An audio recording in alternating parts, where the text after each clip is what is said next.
সত্যি ভালোবাসো প্রচার। আমি ফাতেমা খান। সকাল 10:30 বাজে। আরিশ, তাহিয়া, তাড়াতাড়ি আসো, তোমাকে দিয়ে আমাকে অফিস যেতে হবে। তাহিয়া, এই মিস্টার অসভ্য নামক লোকটা আমাকে শান্তিমত তৈরি হতেও দিবে না। বাহ, আমাকে তো আজ একদম নীলপরি লাগছে এই নীল সালোয়ার কামিজে। আরিশ, আর কতক্ষণ লাগবে? বিয়েতে যাচ্ছ না তুমি? তোমার বাবার বাড়িতে যাচ্ছ, সো একটু কম সাজলেও তোমাকে সবাই চিনবে। তাহিরা, আমি রেডি। আর এত চিল্লাচ্ছেন কেন? আমি কালা না, আমি শুনতে পাই।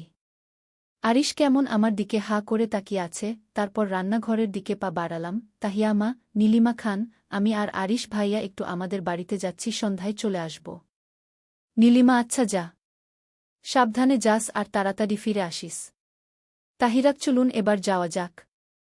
আর কত দেখবেন আমাকে আপনার বউ? আমি সারাদিন দেখতে পারবেন?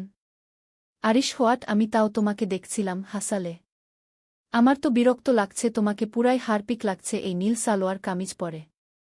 তাহিয়াজ, কি আমাকে হারপিক লাগছে? আর আপনাকে পুরো আলকাতরা লাগছে। উপর থেকে নিচ পর্যন্ত সব কালো পরে বসে আছে, সে বেলায় আমি কিছু বলেছি? আরিশ এখন আমার সাথে ঝগড়া করবে নাকি তোমাদের বাড়িতেও যাবে? তাহিয়া, চলুন। প্রায় 3-4 মিনিট ধরে কলিংবেলটা বাজতেছে, কিন্তু কেউ দরজা খুলছে না। আবার বাজানোর আগেই দরজা এসে খুলল আফসানা রহমান। আফসানাস, তনিমা, তুই এসেছিস মা? তনিমা, হ্যাঁ আম্মু, আমি এসে গেছি।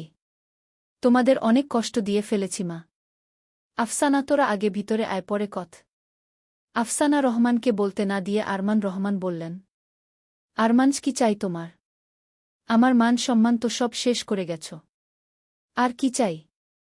তনিমা দৌড়ে বাবার কাছে গিয়ে বাবার পা ধরে, আমাকে মাফ করে দাও না তোমরা। অনেক। আরমানু, তোমরা রেস্ট নাও, আমি একটু বের হলাম। বলেই বের হয়ে গেলেন। হন্তদন্ত হয়ে বাসায় ঢুকলেন রায়হান খান, আরিশের বাবা। নীলিমাস, তুমি আজ বাসায় চলে এলে? তোমার তো কাল আসার কথা ছিল। ছেলেটার বিয়েটা হবার আগেই চলে গেলে। রায়হান, আরিশ কোথায়? ওকে একটু ডেকে দাও তো। নীলিমা, আরিশ তো তাহিয়ার সাথে ওদের বাসায় গেছে। কেন, বলতো কি হয়েছে? রায়হান, তাহিয়ার বাবা কল করেছিলেন, উনি বলল তনিমা রাসেল তাহিয়া আরিশের বৌভাত হবে 3 দিন পরে। কত কাজ পড়ে আছে, তাই তো চলে এলাম। নীলিমা, আরিশ আসলে ওর সাথে কথা বলে নিও। এখন ফ্রেশ হয়ে খাবার খেয়ে নাও। বিকাল 5টা। তাহিয়া, আমি আজকে এখানে থেকে যাই না, কাল চলে আসব। আরিশ, তাহিয়া, তাড়াতাড়ি চলো, আমাদের বাসায় যেতে হবে, মা কল করেছিল, বাবা আসছে। আরিশটনা, কাল তোমাকে কলেজে এডমিশন নিতে হবে নাকি? স্কুল শেষ আর বিয়ে হয়ে গেল বলে কলেজে পড়তে চাও না? তাহিয়া, আমি কি বলছি যে আমি পড়ব না? আর বাসায় থেকেই কি লাভ? যা নিরামিষ জামাই, একে দিয়ে কিচ্ছু হবে না, আস্তে আস্তে বলল তাহিয়া। আরিশ, তুমি কি আমাকে কিছু বললে? তাহিয়া, কি না তো। চলুন এবার যাওয়া যাক। তারপর মা বাবাকে বিদায় দিয়ে আমি আর আরিশ চলে গেলাম ওইদিকে। রাসেল ভাইয়া ও তনিমা আপু চলে গেছে। তুর্য ভাইজা বাসা। তাহিয়া, একটু আস্তে গাড়ি চালান, মনে হচ্ছে প্লেন করে উড়ে যাচ্ছি। আরিশ, চুপ করে বসে থাকতে পারো না? তাহিয়া, মিস্টার অসভ্য, গাড়ি থামান। আমি ফুচকা খাব। জোরে চিল্লাতে চিল্লাতে। আরিশ, তুমি সত্যি স্টুপিড, এই সময় কেউ ফুচকা খায়, তাও বাইরের? তাহিরা, আমি খাই। এবার নামুন। আরিশ আর তাহিয়া ফুচকার দোকানের সামনে গিয়ে 1 প্লেট ফুচকা অর্ডার করে তাহিয়া খাওয়া শুরু করল। আরিশ, তুমি ফুচকা খাও, আমি একটা কল করে আসি। এখানেই থেকো, আমি যাচ্ছি আর আসছি। তাহিয়াক, ঠিক আছে, আপনি যান। এমনিতেও আপনার এখানে কোনো কাজ নেই। আরিশি, সব ঠিক আছে তো? হ্যাঁ, আমি মেসেজ পাইছি। কথা বলতে বলতে আরিশ অনেক দূরে চলে যায়।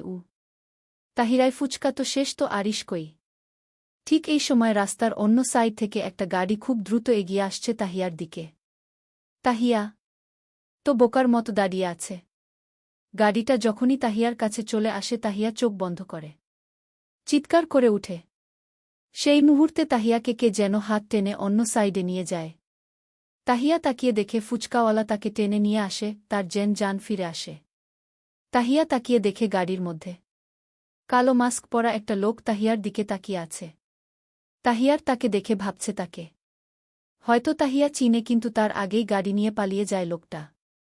কিছুক্ষণ পর আরিশ দৌড়ে আসে তাহিয়ার কাছে আর বলে, তোমার কোথাও লাগেনি তো? তাহিয়া অবাক হয়ে বলল, তাহিয়া, আপনি তো বাম দিকে গেছিলেন কথা বলতে বলতে।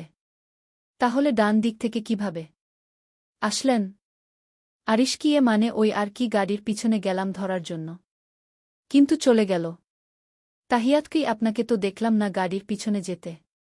আরিশ, তুমি খেয়াল করনি হয়তো। আচ্ছা মামা, কত দাম হলো ফুচকার? আর আপনাকে অনেক ধন্যবাদ আমার ওয়াইফকে বাঁচানোর জন্য। তাহিয়া, আপনি কিছু তো লুকাচ্ছেন, কিন্তু সেটা কি? আর আপনি মিথ্যা বললেন কেন? কিছুই বুঝতে পারছি না, মনে মনে কথাটা ভাবল। এখন কথা হলো, তাহিয়াকে কে মারতে চায়? আপনারা জানলে কমেন্টে বলুন। সত্যি ভালোবাসো পো ৫ দেখার জন্য ভিডিওটি সাবস্ক্রাইব করে রাখুন।